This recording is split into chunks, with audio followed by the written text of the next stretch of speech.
అందరికీ నమస్కారం.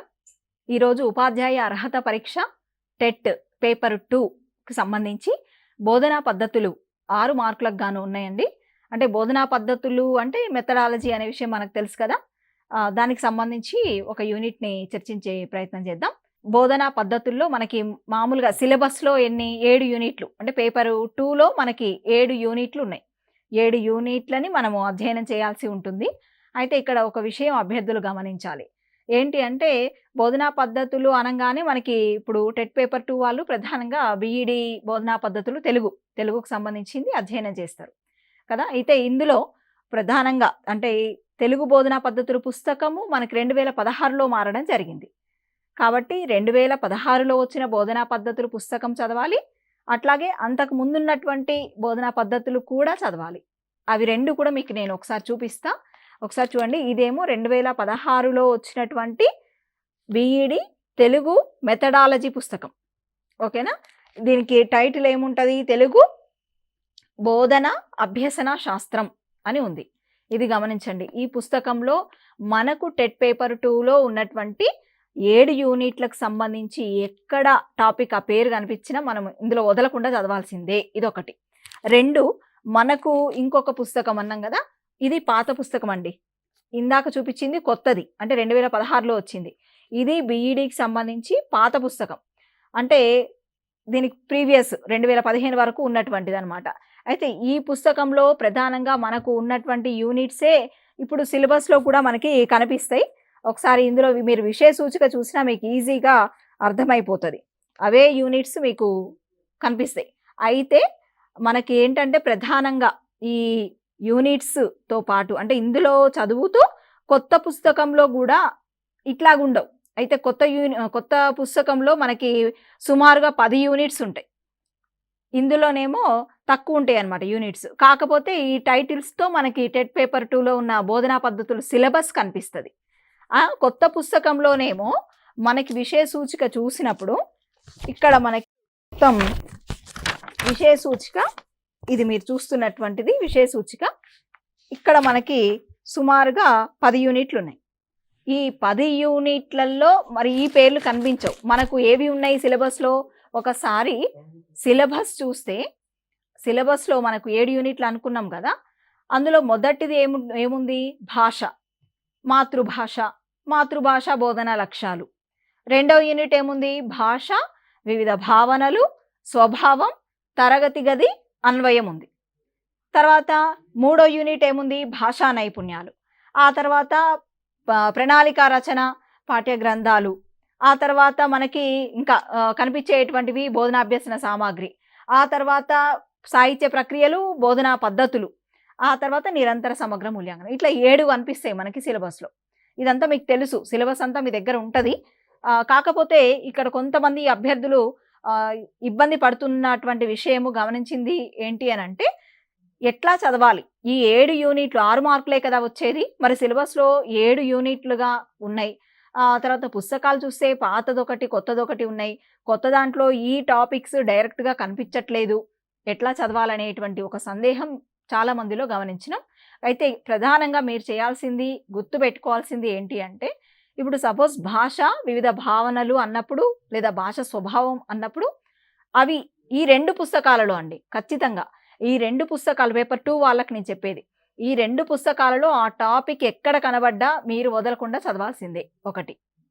రెండోది అట్లాగే మాతృభాష అనుకోండి. మాతృభాష యూనిట్ ఉంది కదా సిలబస్లో. మాతృభాషకు సంబంధించి 2 పుస్తకాల్లో చదవండి. అట్లా మొత్తం 7 యూనిట్లకు సంబంధించి మీరు డైరెక్ట్గా మీకు యూనిట్ కావాలి అంటే కష్టం, దొరకదు పుస్తకాల్లో. కానీ ఆ టాపిక్ని బట్టి మీరు పుస్తకంలో ఆ టాపిక్ని వెతుక్కుంటూ వెళ్తే కనుక మీకు అంశాలు కనిపిస్తాయి. మీకు మ్యాక్సిమం బిట్స్ మెథడాలజీలో పుస్తకం నుండే వస్తాయండి. 1-2 బిట్లు ఏమైనా వచ్చినా అవి అవగాహన ఆధారంగా రూపొందించినటువంటి అంశాలే. అంటే పుస్తకంలో ఉన్న అంశాలకు అవగాహన ఎట్లా చేసుకున్నారు అభ్యర్థులు అనే దాన్ని బట్టి మీకు ప్రశ్నలు రావడం జరుగుతుంది. కాబట్టి మెథడాలజీకి సంబంధించి చాలామంది ఇబ్బంది పడుతూ ఉంటారు.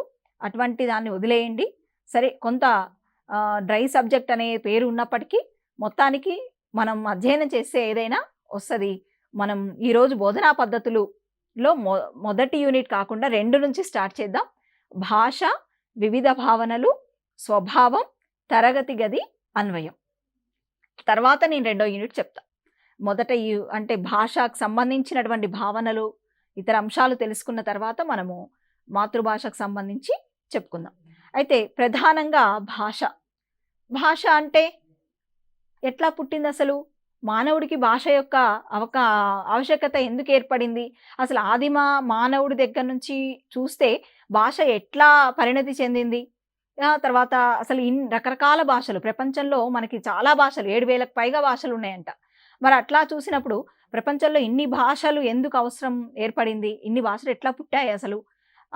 అని చూసినప్పుడు భాషావేత్తలు ప్రధానంగా ధ్వని మూలం అని చెప్పడం జరిగింది. అంటే వాళ్ళు ఎన్నో పరిశోధనలు చేసి ఆయా పరిశోధనల అనంతరం వారు తెలిపిన అంశాలు మన పుస్తకాలలో ఉన్నటువంటి, మన మెథడాలజీ పుస్తకాల్లో ఇచ్చినటువంటి అంశాలు ఏంటి అంటే ప్రధానంగా భాషకి ధ్వని మూలం. మరి ధ్వని నుంచి శబ్దం, శబ్దం నుంచి అర్థం స్ఫురిస్తుంది అంటారు వాళ్ళు. శబ్దం నుంచి అర్థం స్ఫురిస్తుంది అంటే ఇక్కడ భాషకు మూలం ఏంటి అంటే ధ్వని అనేది తెలుస్తుంది. సరే, ఇక్కడ మరి ధ్వనులు అన్నప్పుడు మనకేంటి, సజీవులు చేసే ధ్వనులు ఉంటాయి, నిర్జీవులు చేసే ధ్వనులు కూడా ఉంటాయి కదా. కాబట్టి మరి సజీవులు చేసేటువంటి ధ్వనులకు మనకు అర్థము సరే, భావము మనం ఏదన్నా అనుకోనివ్వండి, అది స్ఫురిస్తుంది. కానీ మరి నిర్జీవ పదార్థాల నుండి ఉత్పన్నమయ్యేటువంటి ధ్వనికి ఏమైనా అర్థం స్ఫురిస్తుందా? ఏదైనా భావం తెలుస్తుందా అంటే ఒక్కోసారి భావం అర్థం తెలియకపోవచ్చు. అంటే ఉదాహరణకు చూడండి, నేను ఒక స్టీల్ గ్లాస్ కింద పడేసిన, లేకపోతే ఒక ఇనుప కడ్డీ కింద పడేసినప్పుడు ఒక శబ్దం, ఒక ధ్వని అయితే వస్తుంది కదా. అయితే అది ఏంటి, ఆ భావం ఏంటి అనేది మనం అర్థం చేసుకోలేకపోవచ్చు. కానీ దానికి సంబంధించిన కారణమన్నీ మనం అర్థం చేసుకోవచ్చు. అంటే శబ్దం ఎందుకు జరిగింది, ఎందుకు వచ్చింది, ఎందుకు ఆ ధ్వని పుట్టింది అనేటువంటి కారణాన్ని మాత్రం మనం అర్థం చేసుకోగలుగుతాం. అయితే ఇట్లా మొత్తానికి చూసినప్పుడు భాష అనేటువంటిది భాషింపబడేది. భాష అనేటువంటి పదానికి మూలము ధ్వని. సరే, ఇంకా చెప్పాలి కొంత డెప్త్కి వెళ్ళి అంటే భాష అనేటువంటి పదం భాష అనేటువంటి ధాతువు నుండి ఆవిర్భవించడం జరిగింది. భాష అంటే భాషింపబడేది అని. సరే, ఇది కొంత చూసిన తర్వాత ఇంకో ముఖ్యమైన విషయం ఏంటంటే భాషకు సంబంధించి అర్థవంతమైన పదాల సముదాయమే భాష. అర్థవంతమైన పదాలను కూర్చి చెప్పినప్పుడు దాన్ని భాషగా వ్యవహరిస్తూ ఉన్నారు భాషావేత్తలు. ఇక్కడ చూడండి, భాషకు మూలం ధ్వని, ధ్వని నుంచి శబ్దం, శబ్దం నుంచి అర్థం స్ఫురిస్తుంది. అంటే అర్థవంతమైన పదాలతో భాష ఏర్పడుతుంది. ఇది ఊహించడం జరగాలి. ఆ తర్వాత చూడండి, భాష భావ వినిమయం. అసలు ఎందుకండి భాష అంటే, భాష అనేది లేకపోతే అసలు భావ వినిమయం ఎక్కడుంది? ఇప్పుడు నాలో ఉన్న భావాలని మీతో చెప్తున్నా అంటే నాకు ఇక్కడ ఏంటి, భాషే కదా. అట్లాగే మీలో ఉన్నటువంటి భావాలని ఇతరులు తెలుసుకోవాలన్నా కూడా భాషే కీలకం. అంటే భాష అనేది ఒకరి నుండి ఇంకొకరికి భావాల వినిమయానికి తోడ్పడుతుంది. అంటే భావాల ప్రసరణకు ఇది ఒక సాధనం అన్నమాట. ఏది, భాష. ఆ తర్వాత విద్యా ప్రక్రియ కూడా ప్రధానంగా చూసినప్పుడు భావ వ్యక్తీకరణ. భావ వ్యక్తీకరణ అంటే ఏంది? భావాలను వ్యక్తపరచడమే కదా. భావాలు అంటే మనలో ఉన్నటువంటి రకరకాల ఆలోచనలని బయటకు చెప్పడం. అట్లాగే గ్రహించడం. అంటే విద్యా ప్రక్రియ అంతా కూడా ఏంటి, భావాలను వ్యక్తీకరించడము, భావాలను గ్రహించడము, ఈ అంశాల మీద ఆధారపడి ఉంటుంది. అంటే భాష అనేది ఖచ్చితంగా విద్యకు వాహకం లాంటిది. విద్యకు వాహకం ఏంటండి? భాష. ఆ తర్వాత భాషా ప్రాముఖ్యత గురించి, ఇది మనకు మారిన బీఈడి పుస్తకంలో మొదటి పేజీలోనే కనిపిస్తుంది. భాషా ప్రాముఖ్యత గురించి ఎందరో ప్రముఖులు తమ అభిప్రాయాలను చెప్పడం జరిగింది. దేని గురించి? భాషా ప్రాముఖ్యత గురించి. అయితే ప్రధానంగా అభ్యర్థులు గుర్తుంచుకోవాల్సింది ముఖ్యంగా మెథడాలజీ అంటే చాలా సమాచారం అయితే అధ్యయనం చేయాలి. ఒకటి మీకు చేయాల్సింది ఉంది. రెండోది మనకు ఉన్నటువంటి మార్కులు 6, అంటే 6 బిట్లు వస్తాయి మనకి. కాబట్టి ఆ దృష్టితో అంటే బాగా లోతులకు వెళ్ళి అధ్యయనము చేస్తూ బాగా ఇబ్బంది పడకండి. అట్లా అని పైపైన చదవడం కాదు. కానీ మీకు పుస్తకాల్లో 2 పుస్తకాలు ఇప్పుడు నేను చూపించాను గదా! 2 పుస్తకాల్లో ఉన్న అంశాలు మీకు సిలబస్‌లో ఉన్న అంశాలతో పోల్చుకుంటూ ఆయా అంశాలను అధ్యయనం తప్పకుండా చేయాలి. వాటికి సంబంధించింది మాత్రం ఒక్క లైన్ గూడా మీరు వదిలిపెట్టొద్దు. అయితే ఇక్కడ ప్రధానంగా భాషా ప్రాముఖ్యతకు సంబంధించి మనకి మారిన అంటే కొత్త బీఈడీ పుస్తకంలో 2016లో వచ్చిన పుస్తకంలో కొంతమంది భాషావేత్తలు చెప్పడం జరిగింది. ఆ భావనలు చూద్దాం మనం. అంటే ప్రాముఖ్యత ఎట్లా భాష గురించి వాళ్ళు చెప్పిర్రు అని. బెంజమిన్ వార్ఫ్ ఈయన ప్రకారము భాష అనేది వ్యక్తి యొక్క ఆలోచనలకు, ఉద్వేగాలకు ఒక రూపు కల్పించి వాస్తవిక జ్ఞానాన్ని కలిగిస్తుంది. ఎవరు? Benjamin warp. ఈ పేరు గుర్తుపెట్టుకోవాలి. నెక్స్ట్ ఈయనను ఒకవేళ ఇక్కడి నుంచి బిట్ వస్తే చెప్పలేం కదా, ఎక్కడి నుంచైనా బిట్ రావచ్చు. ఇది వస్తుంది అని మనం చెప్పలేం కాబట్టి బెంజమిన్ వార్ఫ్ ప్రకారము భాషా ప్రాముఖ్యత ఇలా అని అడిగినప్పుడు భాష వ్యక్తి యొక్క ఆలోచనలు, ఉద్వేగాలకు రూపం కల్పించడం. ఇది గుర్తుపెట్టుకోండి. ఆలోచనలు, ఉద్వేగాలకు రూపు బెంజమిన్ వార్ఫ్. అట్లా. తర్వాత జాన్ స్టూవర్ట్ మిల్. భాషను మేధస్సు ప్రసరించే కాంతి. భాషను మేధస్సు ప్రసరించే కాంతి అన్నాడు. మేధస్సు అంటే మనకు మేధస్సు ఉంటుంది కదా, అందరికీ మేధ. అది ప్రసరించే కాంతి అన్నాడు భాషని. ఎవరు? John Stuart Mill. తర్వాత ఇంకొక భాషావేత్త ఎడ్వర్డ్ సఫైర్ అని. భాష ఒక సమాజపు ఆలోచనలను, జ్ఞానాన్ని, విలువలను తెలియజేసే వాహకం అన్నాడు. ఎవరు? సఫైర్. ఒక సమాజపు ఆలోచనలు, జ్ఞానం, విలువలు తెలియజేసేటువంటి వాహకం అన్నాడు సఫైర్. బాగా ఇంపార్టెంట్ లైన్ ఇది. సమాజపు గుర్తింపుకు భాష ప్రాథమికమైనటువంటి వ్యక్తీకరణ కదా. ఇవన్నీ కూడా అంటే ఇప్పుడు బెంజమిన్ వార్ఫ్ కావచ్చు, తర్వాత సఫైర్ కావచ్చు, మిల్ కావచ్చు, వీళ్ళు చెప్పినవి అన్నీ కూడా ఆ లైన్స్ మొత్తంగా కాకపోయినా కనీస కాన్సెప్ట్ అర్థం చేసుకొని ఆ తర్వాత మీరు ఒక చిన్న కీవర్డ్స్ లాగా గుర్తుపెట్టుకునే ప్రయత్నమైనా చేయాలి. ఎందుకంటే తర్వాత కూడా మనకి చాలా నిర్వచనాలని అవి ఇవి వస్తూ ఉంటాయి కదా, అందుకని. సరే, ఇక్కడ ప్రధానంగా భాష ఒక సమాజపు ఆలోచనలు, జ్ఞానం, విలువలు అనగానే సఫైర్ గుర్తు రావాలి. Next Whitney.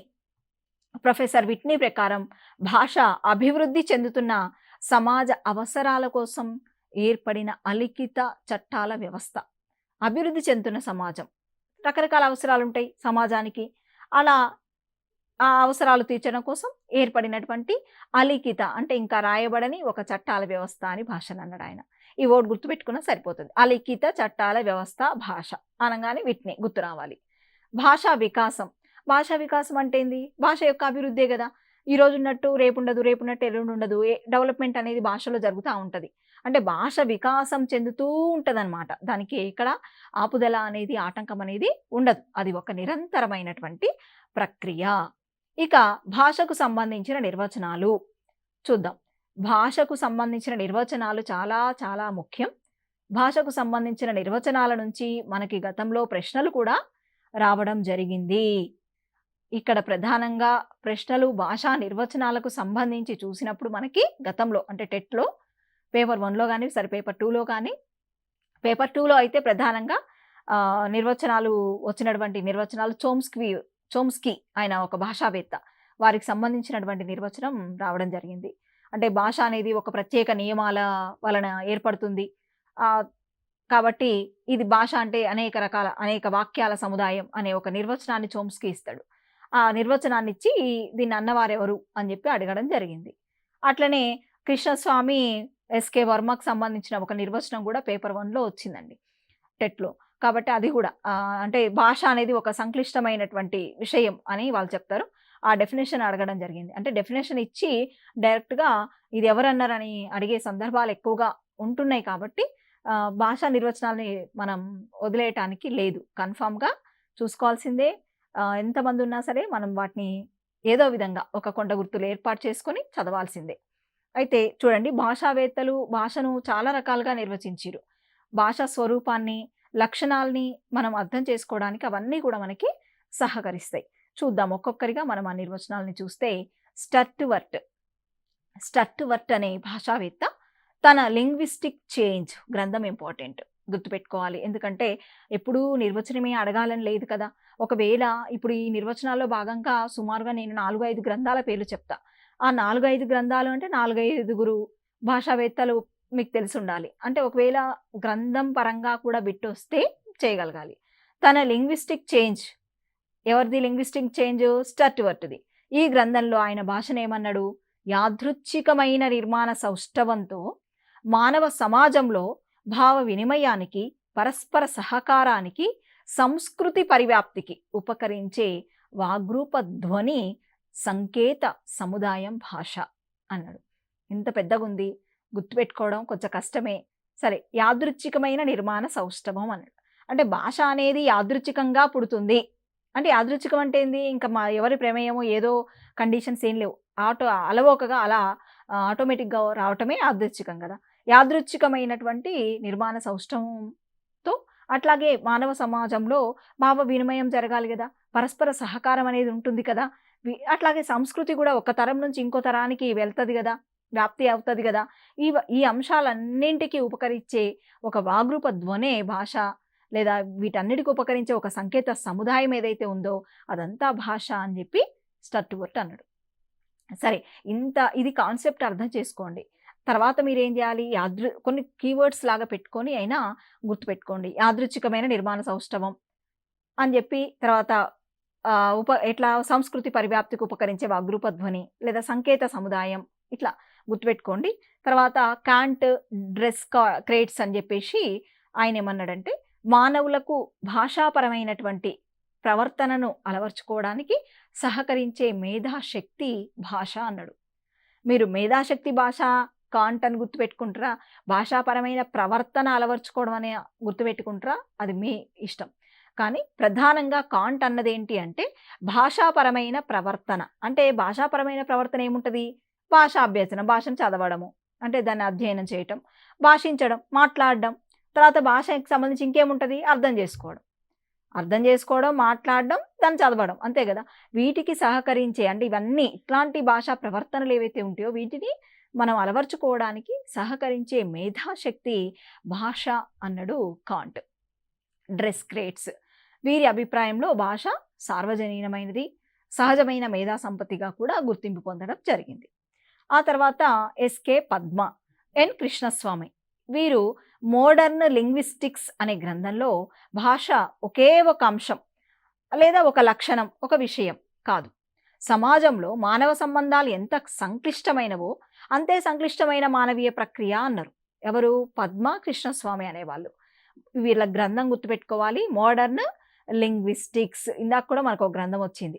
కాబట్టి గ్రంథాలు ఈ భాషావేత్తలు ఒక లిస్ట్ లాగా పక్కకన్నా రాసుకోండి, అట్లా గుర్తుపట్టండి. మోడర్న్ లింగ్విస్టిక్స్ అనే గ్రంథం పద్మ, కృష్ణస్వామి వాళ్ళకి సంబంధించింది. వీరు ఆ గ్రంథంలో భాషకు సంబంధించి ఎలా నిర్వచించారు అంటే, భాష అనేది కేవలం ఒక అంశం, ఒక లక్షణం, ఒక విషయం కాదు. ఇట్లా గుర్తుపెట్టుకోండి, ఒక అంశం, ఒక లక్షణం, ఒక విషయం కాదు. మరి అదేంటి అంటే, మానవ సంబంధాలు, సమాజంలో చాలా సంబంధాలు ఉంటాయి కదా, కనిపిస్తూ ఉంటాయి కదా, అవి చాలా సంక్లిష్టంగా ఉంటాయి. ఆ సంక్లిష్టమైన ప్రక్రియ, ఆ సంక్లిష్టమైన మానవీయ ప్రక్రియ భాష అని గుర్తుపెట్టుకోవాలి. ఇంకా వీళ్ళ ప్రకారం భావ వినిమయంలో తమ భావాలను, ఉద్వేగాలను, కోరికలను స్వతహాగా వెలువడిన సంకేతాల ద్వారా వ్యక్తం చేయడానికి రూపొందించుకున్న సాధనం అని కూడా వీరు అన్నారు. అంటే వీరికి సంబంధించి ఈ కాన్సెప్ట్ అంతా గుర్తుండాలి. ఎక్కడ ఏ లైన్ ఇస్తారో తెలియదు. ఒకవేళ యాజ్ ఇట్ ఈస్‌గా కూడా లైన్స్ వచ్చే అవకాశం ఉంటుంది, ముఖ్యంగా నిర్వచనాల్లో. కాబట్టి ఉద్వేగాలు, కోరికలు, భావాలు స్వతహాగా వెలువడ్డ సంకేతాల ద్వారా వ్యక్తం చేయడానికి రూపొందించుకున్న సాధనం భాష అన్నటువంటి వారు కూడా వీరే అని గుర్తుపెట్టుకోండి. తర్వాత ఈ నిర్వచనం ప్రకారం భాష అంటే ప్రత్యేక సంకేతాలకు, ప్రత్యేక అర్థాలకు ఆపాదించే సూత్రాలు కలిగిన ఒక నిర్మితీయ వ్యవస్థ.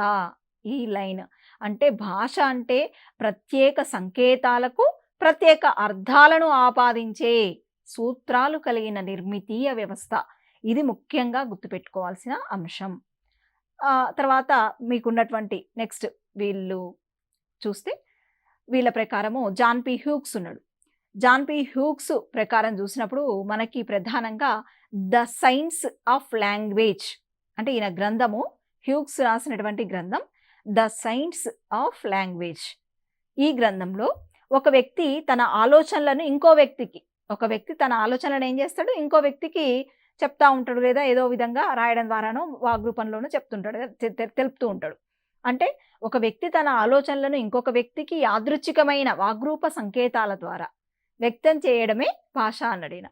అంటే ఇక్కడ ఏం గుర్తుపెట్టుకోవాలి? వ్యక్తి ఆలోచనలు, యాదృచ్ఛికమైన వాగ్రూప సంకేతాలు, అంటే ఆ విధంగా వ్యక్తం చేయడం భాష అని.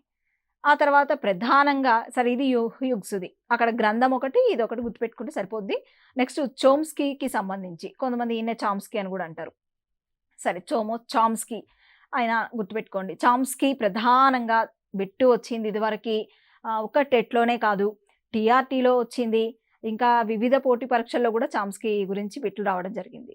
అంటే చామ్స్కీ భాషావేత్తగా చాలా ప్రసిద్ధిగాంచినటువంటి వ్యక్తి.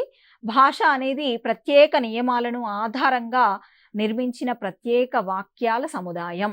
ఈ లైనే యాజ్ ఇట్ ఈస్‌గా పరీక్షలో వచ్చింది. కింద ఆప్షన్స్‌లో వివిధ భాషావేత్తల పేర్లు ఇవ్వడం జరిగింది. అంటే చామ్స్కీ ప్రకారం భాష అంటే ఏంటి?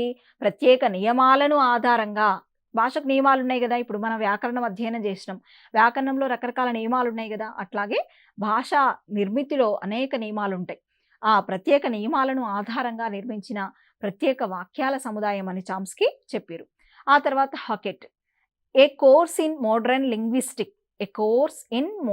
లింగ్విస్టిక్ అనే గ్రంథంలో వివిధ భాషణ అలవాట్లతో కూడిన సంక్లిష్ట వ్యవస్థ భాష అన్నాడాయన.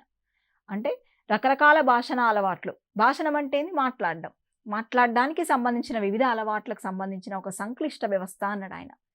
అయితే భాష నిఘంటుకాల ప్రకారం కూడా చూడాలి మనం. భాష అంటే పదాలు, వాటి అర్థాలు, ఇంకా అర్థవంతమైన పదాల సముదాయం భాష. ఇట్లా ప్రముఖంగా భాషకు సంబంధించి కొంతమంది నిఘంటుకారులు కూడా చెప్పడం జరిగింది. ఇక ఉన్నత సంక్లిష్ట సూత్ర జాలావలయం భాష అంటే చూడండి, ఈ లైనే గుర్తుపెట్టుకోండి. ఉన్నత సంక్లిష్ట సూత్ర జాలావలయం భాష అంటే సంక్లిష్టమైనది భాషా వ్యవస్థ అనేది మనకు తెలుసు. ఎందుకు అంటే చాలా విషయాలు ఉన్నాయి భాషలో, చాలా విషయాలతో భాష ముడిపడి ఉంది. చాలా రకాలుగా కూడా భాషా ప్రయోజనాలు ఉంటాయి. మళ్ళీ తర్వాత కూడా చెప్తా భాషా ప్రయోజనాలు. సరే, ఇక్కడ ఉన్నత సంక్లిష్ట సూత్ర జాలావలయం భాష అని, language is the modern world అనే గ్రంథంలో ఈ వాక్యాన్ని పేర్కొనడం జరిగింది. ఇది గుర్తుపెట్టుకోండి. తర్వాత వ్యాకరణకారుల ప్రకారం ప్రధానంగా ప్రకృతి ప్రత్యయ పద నిరూపణం భాష. వ్యాకరణకారులు చెప్పింది ఏంటంటే ప్రకృతి ప్రత్యయ పద నిరూపణం. ప్రకృతి అంటే ఇక్కడ పదమూలం అండి. ప్రకృతి అంటే మన భాషకు సంబంధించి పదమూలం. పదమూలము అన్న ప్రాతిపదిక అన్న ఒకటే. మనకి వ్యాకరణంలో కూడా ప్రాతిపదిక వస్తుంది. ప్రాతిపదిక అంటే ఒక పదం ఎట్లా ఏర్పడింది అని దాని యొక్క ఆధారాన్ని చెప్పేది అనమాట. అంటే పదం యొక్క ఆధారమే ప్రాతిపదిక. ఇక్కడ ప్రకృతి అంటే ప్రాతిపదిక భాషాపరంగా. అయితే పదమూలం అని అంటాం కదా, అట్లా అనమాట. ప్రాతిపదిక మీద చేరే రూపం ప్రత్యయం. అంటే పదానికి ఆధారం ప్రాతిపదిక, ఆ ప్రాతిపదికల మీద ప్రత్యయాలు చేరడం వల్ల మనకి పదాలు ఏర్పడుతూ ఉంటాయి, స్పష్టమైన పదాలు. సరే, ఇక్కడ ప్రాతిపదిక మీద చేరే రూపం ప్రత్యయం, ఇట్లా రెండూ కలిసి పదం ఏర్పడుతుంది. ప్రకృతి అంటే పదమూలం లేదా ప్రాతిపదిక, ప్రాతిపదిక మీద చేరే రూపం ప్రత్యయం. ఇవి రెండూ కలిసి ఏమైంది? పదం ఏర్పడుతుంది. ఇట్లా కొన్ని పదాలు కలిసి ఏమవుతుంది? వాక్యాలు ఏర్పడతాయి. ఇవి వాగ్రూపంలోనో లిఖిత రూపంలో కనిపించినప్పుడు అది భాషగా తెలుస్తుంది. తర్వాత భాషా శాస్త్రజ్ఞుల ప్రపంచంలో మొత్తం 7,000 భాషలు ఉన్నాయని చెప్పారు. అంటే ఇంకా పైచిలుకే ఉన్నాయని కూడా అంటున్నారు. సరే, ఇన్ని వేల మాండలికాలు ఎందుకున్నాయి, ఇన్ని రకాల భాషలు ఎందుకున్నాయి అని చూసినప్పుడు దానికి చాలా పరిశోధనలు ఉన్నాయి.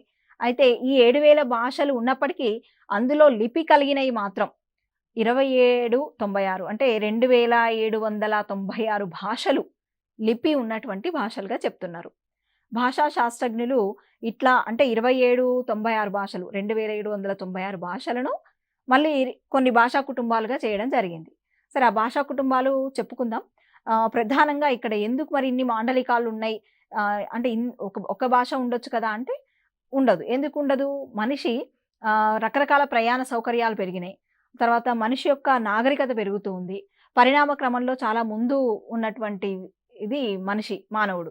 కాబట్టి ఈ అన్ని అవసరాల దృష్ట్యా మనుషులు ఎక్కడెక్కడో పరివ్యాపితమై ఉన్నారు, ఎక్కడెక్కడో నివాసం ఉంటున్నారు. అట్లాంటప్పుడు వీళ్ళ మధ్య అనేక సంబంధ బాంధవ్యాలు జరుగుతూ ఉంటాయి కదా. అట్లాంటప్పుడు ఏమవుతుంది? భాష అనేది కొన్ని కొత్త రూపాలని సంతరించుకుంటూ ఉంటదన్నమాట. అట్లా రకరకాల మార్పులు పొందుతూ ఉంటుంది భాష. ఆ విధంగా ఒక్కొక్క ప్రాంతం, ఒక్కొక్క మండలాన్ని బట్టి ఒక్కొక్క మాండలికం ఏర్పడుతుంది. అట్లనే ఇప్పుడు మన తెలంగాణ భాష ఒక రకంగా, మన పక్కనే ఉన్న ఆంధ్రప్రదేశ్లో తెలుగు మాట్లాడినప్పటికీ వాళ్ళది ఒక రకంగా ఇట్లా ఉంటుంది. అంటే ఒకే భాష అయినప్పటికీ దీంట్లో రకరకాలుగా కనిపిస్తూ ఉంటుంది. అట్లనే మనకి ఇంకా భాషలు కూడా ఇప్పుడు కొలామి కావచ్చు, గోండు కావచ్చు, కోయ కావచ్చు, ఇట్లా ఎన్నో ఉన్నాయండి భాషలు. ఇట్లా తీసుకున్నప్పుడు మనకి అంటే ఆయా ప్రాంతాలను బట్టి వాళ్ళ యొక్క అవసరాలు, ఇది మనకు పెరిగినటువంటి నాగరికతను బట్టి భాషలనేవి, మాండలికాలనేవి ఇట్లా ఏర్పడుతూ ఉన్నాయి కొత్త కొత్తగా. అందుకని 7000 పైచిలుకు భాషలు అంటే మాటలేమి కాదు. ఏర్పడ్డంలో ఆశ్చర్యం గూడా ఏమీ లేదు. సరే, మొత్తానికి ఈ భాషలన్నిటిని అంటే భాషా కుటుంబాలుగా చేయటానికి ఇప్పుడు మనకు లిపి ఉన్న భాషలు 2796 అనుకున్నాం గదా! అవన్నీ కూడా కొన్ని భాషా కుటుంబాలుగా చేసిరనమాట వాటిని. అట్లా ఎట్లా చేసిరు అనడానికి 3 ప్రాతిపదికలున్నాయి. వాటిని గురించి మనం తెలుసుకుందాం. మనకివి మారిన పాఠ్యపుస్తకంలో అంటే కొత్త పాఠ్యపుస్తకం బీఈడీ బోధనా పద్ధతుల్లో బోధనా అభ్యసన శాస్త్రం శీర్షికతో కనిపించే పుస్తకంలో ఉంది. అది తప్పనిసరిగా ఈ 3 అంశాలు గుర్తుపెట్టుకోండి.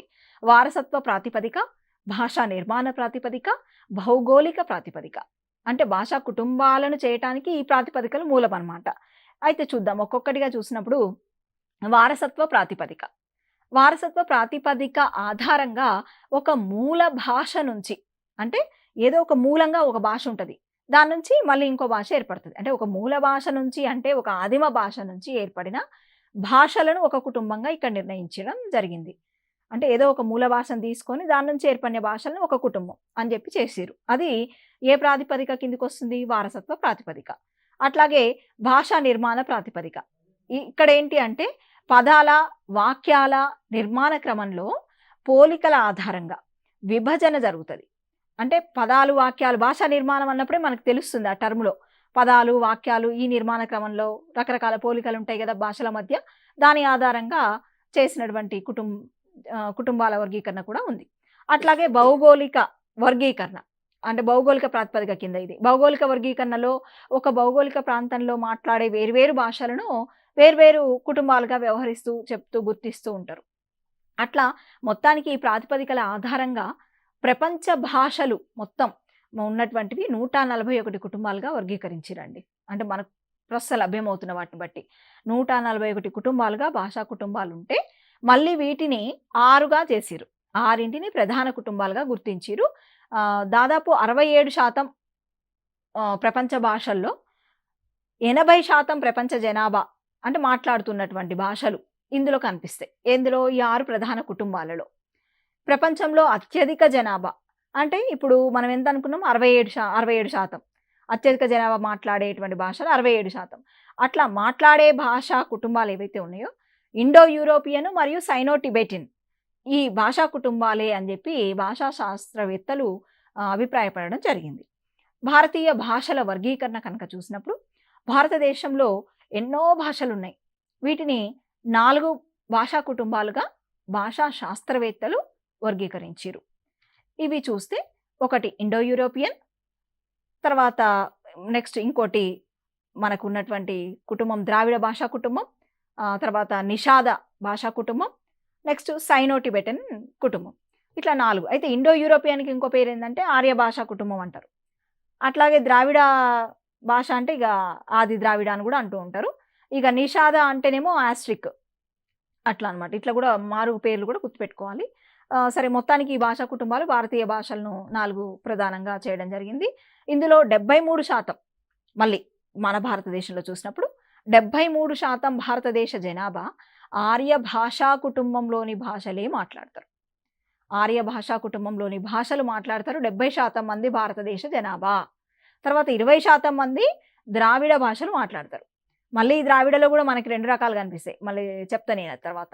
నిషాద, సరే ఇంకోటి నిషాద సైనో టిబెటన్ ఉంది కదా, ఇవి మాట్లాడే వాళ్ళు చాలా తక్కువ మంది ఉంటారండి. చాలా మారుమూల ప్రాంతాలు లేకపోతే కొన్ని పర్టికులర్ ఏరియాస్లో మాత్రమే ఈ భాషా కుటుంబాలకు సంబంధించిన భాషలు మనకి కనిపిస్తూ ఉంటాయి. సరే, ఇక ఆర్య భాషలకు ఉదాహరణగా మనము సంస్కృతము, హిందీ, బెంగాలీ, పంజాబీ, గుజరాతీ ఇట్లా చాలా లిస్ట్ ఉందని మనకి పుస్తకాల్లో చాలా ఉంది. అవి ఒకసారి చూసుకోండి అంతే. గుజరాతీ ఇట్లాంటి అన్ని భాషలు ఆర్య భాషలు. ద్రావిడ భాషలు అంటే ఇవి ఆర్య భాషల కంటే నిజానికి ప్రాచీనమైనవి. ద్రావిడ భాషలను ఇదే 2 శాఖలుగా విభజించడం జరిగింది. అవి ఒకటి ఉత్తర ద్రావిడ భాషలు ఉన్నాయి, రెండోది దక్షిణ ద్రావిడ భాషలు ఉన్నాయి. ఉత్తర ద్రావిడ భాషల్లో మన తెలుగే ప్రధానమైనది. గోండు, కొలామి ఇవి కూడా దీంట్లోకే వస్తాయి, ఉత్తర ద్రావిడ భాషలోకి వస్తాయి. ఇక దక్షిణ ద్రావిడ భాషలో ప్రధానంగా చెప్పదగినవి తమిళము, కన్నడ, మలయాళం ఇట్లాంటివి అనమాట. ఇంకా ఉంటాయి, ఇవి ప్రధానంగా. ఆ తర్వాత నిషాద భాషలు. ఇందులో అదే ఆస్ట్రిక్ అన్నాం కదా, ఇది తూర్పు భారతదేశంలో ఒరిస్సా, ఛత్తీస్గఢ్, పశ్చిమ బెంగాల్ ఇట్లా కొన్ని ఏరియాస్లో గిరిజనులు మాట్లాడే భాషలు ఇవి. మేఘాలయ అటు సైడ్. తర్వాత ఇంకా మనకు సైనో టిబెటన్ భాషలు ఉన్నాయి. ఇవి హిమాలయ పర్వత ప్రాంతంలో నిచంబ, కన్నోడి, భూటియా అనేటువంటి ప్రజలు మాట్లాడుతా ఉంటారనమాట. సో, ఇవన్నీ అంటే భాషా కుటుంబం ఏంటి, ఆ కుటుంబం కింద ఏ భాషలు, ఏ ప్రాంతము కొంతవరకు అధ్యయనం చేయడం అవసరం. తర్వాత భారత రాజ్యాంగంలో అసలు ఎన్ని భాషలున్నాయి, ఇది కూడా మెథడాలజీలో భాగంగా చదవాలి. భాషల పట్ల మనకు అవగాహన కోసం కూడా చదవాల్సింది ఉంది. ఇది మనకు మెథడాలజీలో అడిగే అవకాశం కూడా ఉంది.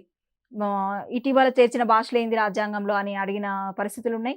అంటే అవి వేరే పోటీ పరీక్షల్లో వచ్చినాయి. సరే, ఇక్కడ ప్రధానంగా 22 భాషలకు భారత రాజ్యాంగంలో లేని భాష అని అడగొచ్చు కదా ఇప్పుడు. అందుకని రాజ్యాంగం గుర్తించినటువంటి అధికారికంగా గుర్తించిన 22 భాషలున్నాయి. ఆ లిస్ట్ ఒకసారి చూసుకోండి. అంటే ఇది 8వ షెడ్యూల్‌లో భాషకు సంబంధించి మనకు రాజ్యాంగంలో ఉంటది. నెక్స్ట్ స్టార్టింగ్‌లో ఏంటండి 14 భాషలే ఉండేయి గదా రాజ్యాంగంలో. ఆ తర్వాత చేర్చినటువంటి భాషల సంఖ్యను బట్టి మొత్తం 22 కనిపిస్తున్నాయి ఇప్పుడు. సరే, అస్సామీ, బెంగాలీ, బోడో, డోగ్రే, గుజరాతీ, హిందీ, కన్నడం, కాశ్మీరీ, కొంకణి, మైథిలి, మలయాళం, మణిపురి, మరాఠీ, నేపాలీ, ఒరియా, పంజాబీ, సంస్కృతం, సంతాల్, సింధీ, తమిళం, తెలుగు, ఉర్దూ ఇవన్నీ కూడా అధికారికంగా రాజ్యాంగం గుర్తించినటువంటి భాషలు. సరే, ఇవన్నీ కూడా అంటే ఇప్పుడు మనము ఈరోజు వివిధ భావనల్లో భాగంగా భాషకు సంబంధించినటువంటి అసలు ఎట్లా భాష పుట్టింది అనే కొంత, తర్వాత భాషకు సంబంధించిన నిర్వచనాలు, భాషా కుటుంబాలు ఇట్లాంటి కొన్ని అంశాలను చూసినాం. తదుపరి క్లాస్‌లో మరిన్ని విషయాలను ఈ యూనిట్‌లో భాగంగా చర్చిద్దాం. ఈ రోజుకు ముగిస్తూ ధన్యవాదాలు.